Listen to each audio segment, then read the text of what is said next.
Now we open up to the floor to questions, comments, concerns.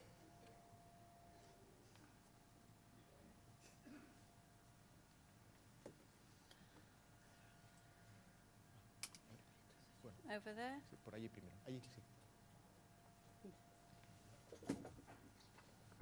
Can you hear me? I'm sorry I don't speak Spanish, but I hope that English is enough. I just wanted to say thank you to the last presentation. I'm from Germany. Alexandra David is my name.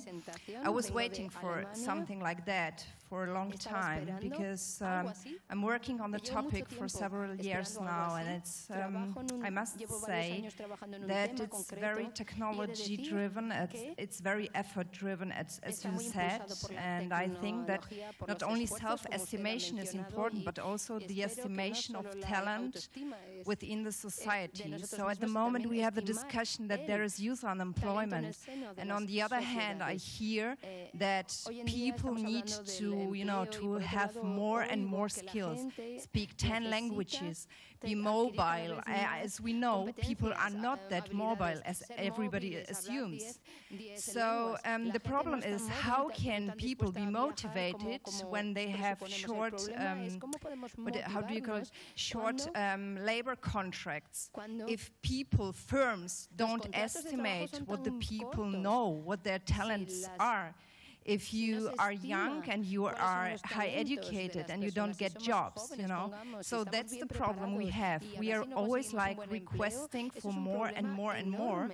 But, firms are not caring for regions, for the social capital that is in a region. And I also mislike a bit the idea of high education, because I think that everybody in our life can be high educated. So I think that we have a lot of social, or let's say human capital, which we should go for in the future time. And I think that we should give a motivation by estimation of everybody's talent. And so again, thank you for the presentation. The last one was really what I was waiting for. So thank you. Ha sido precisamente lo que estaba esperando, como digo, hace mucho tiempo. Hi. ¿En castellano? Hi. Sí, lo traduce. Sí.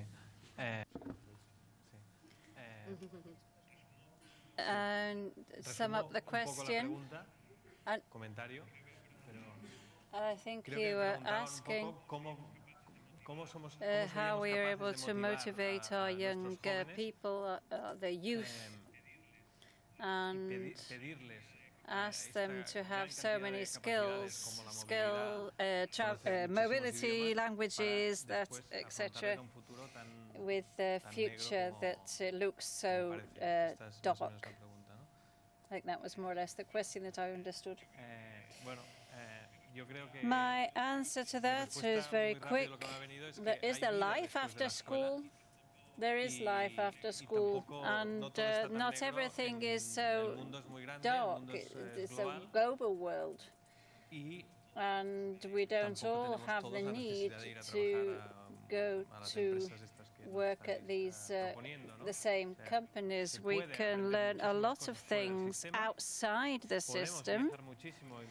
We can travel, work outside Spain. We can set up, or they can set up their own companies, because I think the model is going to be very different. You don't have to wait until the large companies recruit or hire a lot of people as they used to do.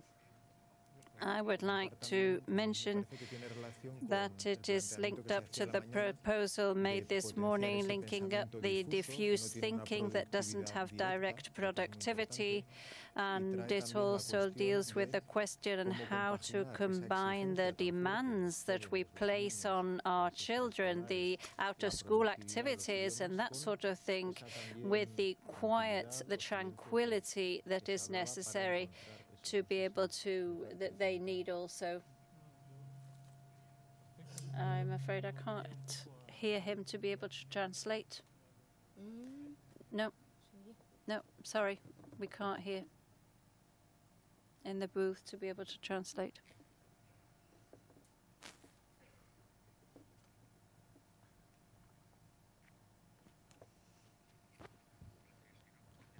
Thank you.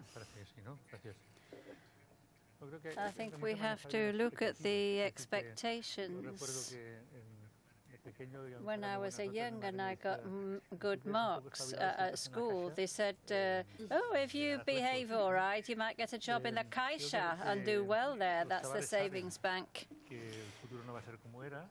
But I don't know if this difference between how the wealth has been generated over the last few years, if stimulating is going to be easy.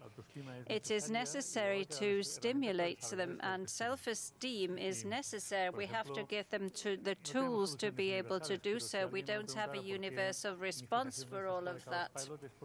We have to create an environment. And there was a school for people, unemployed people, for them to be able to create their own employment, their own jobs. That was where my last slide comes in. We get the feeling that what happens in life does not depend on us. We're not going to do anything. But if we think it does depend on us, and then we believe that we can do something to change it, the solutions are going to be very different. They will be, instead of working in our companies, they're going to work in their companies. We do hope they're going to pay for our pensions, of course. And it is better for things to be different.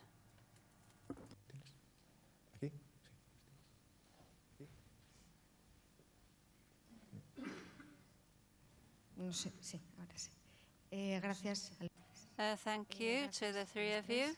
I come from the education world, and it's about preserving what we were born with. Often a school seems to be killed off certain skills and opportunities. However, I could talk a long time about that, but first of all, we mustn't forget that despite there is life after school, the school continues to be the environment where children have to develop, and we have to work on aspects that on a more global level.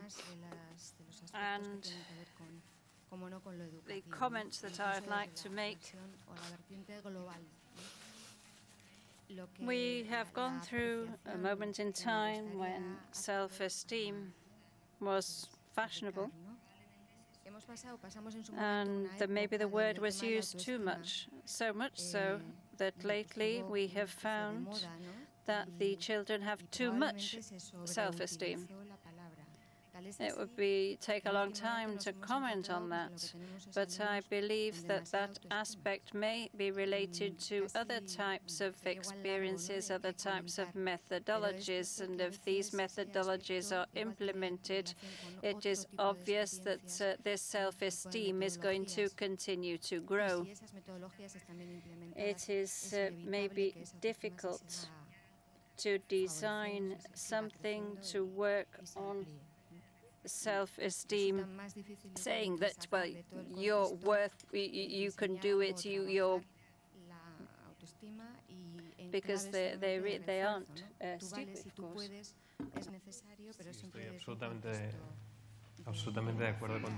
I agree with you.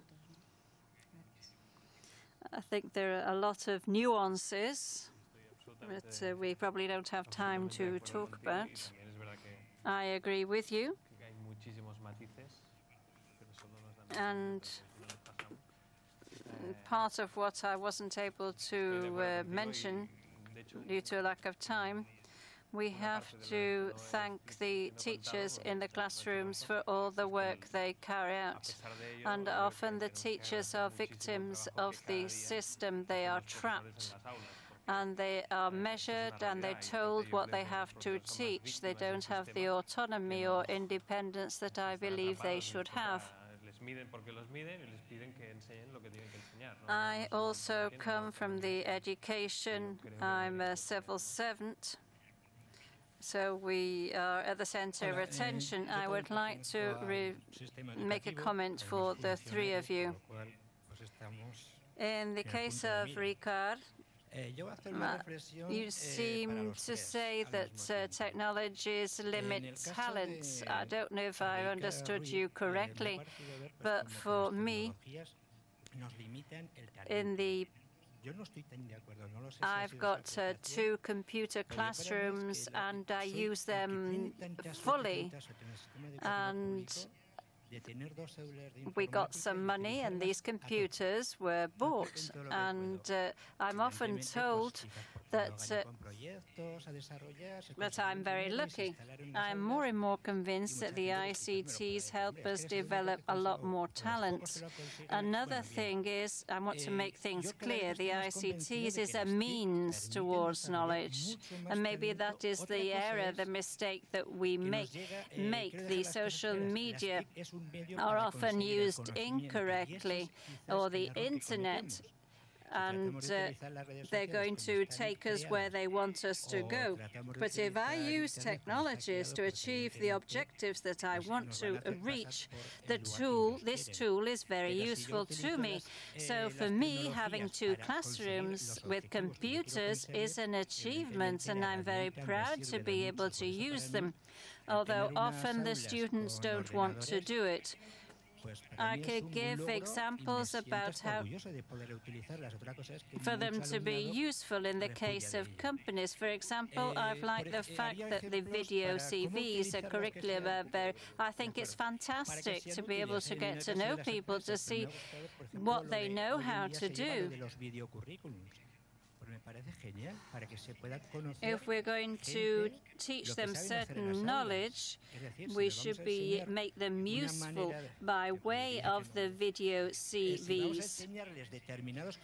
What do we teach them in the classrooms? I don't mind telling everybody what I do in the classrooms.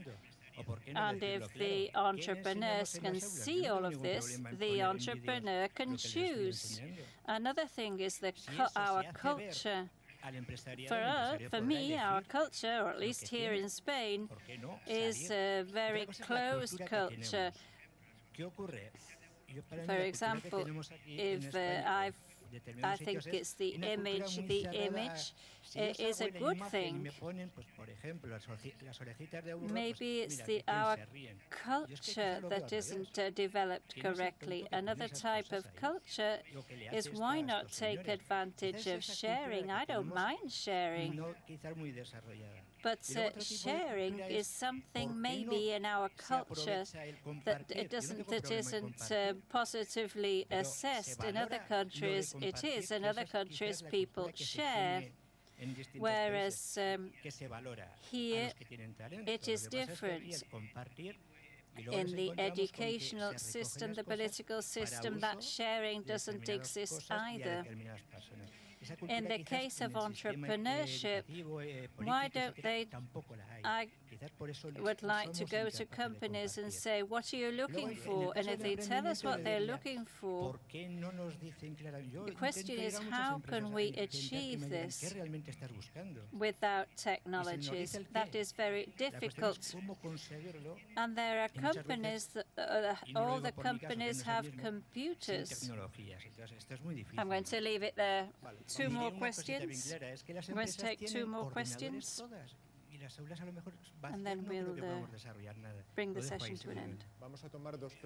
Hello, good morning. I don't come from the world of education. I'm a journalist. I'm retired, and I've gone back to work, retired again. Anyway, what I've been concerned about Ricard's presentation, I don't know if we have to have the culture, the effort to leave it in the basement, or look it in a cabinet just to look at. We're talking about the future of effort.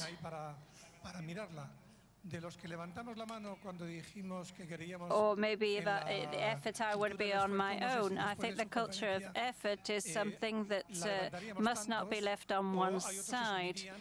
And not even with the comparison or the self-esteem or curiosity must be remained intact. The culture of effort is a pure tool, and the result of the effort is an increase maybe in self-esteem. And that is an excellent tool to sustain curiosity, supporting curiosity and self-esteem. I would still defend both of those two aspects. Another question over there? I wanted to comment on something that's been mentioned in all the presentations, collaboration, the ICTs in the classrooms. My question is, the cliché is we don't share things because your ideas can be stolen from you. So my question for the four of you, do you believe that it is true that we can share, or if it isn't true, what can we do to be able to collaborate and share things? We're going to finish this session by answering the questions. Anna? I'm very interested in this topic. I lived in the US for a time. And I think we must lose our fear for having your ideas stolen. It is like a lawyer. If you have to give them information. I think we have to be open. If I've got an idea and if somebody copies me and does it better than me, well, maybe all the better. I'm talking about from a business point of view, but I think people protect their ideas too much, saying, look, this is mine, this is my customer, and if you've got a partner and you don't share things, what conversation are you going to have? In some cases, maybe things don't work out, and maybe people take advantage of you, but I think in the majority of the cases, everybody wins. I had a conversation with an investor in Silicon Valley saying that we don't invest on an idea. It's only having the answer in the end. 20% the idea, 30% is the business model, and the rest is the idea. If we have a defect, and at least in Catalonia, you've got an idea. You've got to think about the business model, you have to think about the team, and if your idea is taken away from you and they can improve on it, as I say, all the better. Maybe we have to simplify the matters. Maybe I didn't explain myself well with respect to the ICTs. To answer you very quickly, two things. There were for the ICTs and implementing talent with ICTs to see who you collaborate with, and that is another topic that isn't explained very well. And then what things can we use the ICTs for? Humanities, arts, etc. And to sum up, what would be the final score in favor of, against, or at risk? I think there would be a draw. There are opportunities, risks of getting lost, and that the ICTs don't help us at all. I know that there's a bit of everything, really. We have to look into the details. The devil is in the details. Sobre lo de las ideas, absolutamente de acuerdo. About the ideas, I agree with you. About efforts, what I wanted to transmit is that our students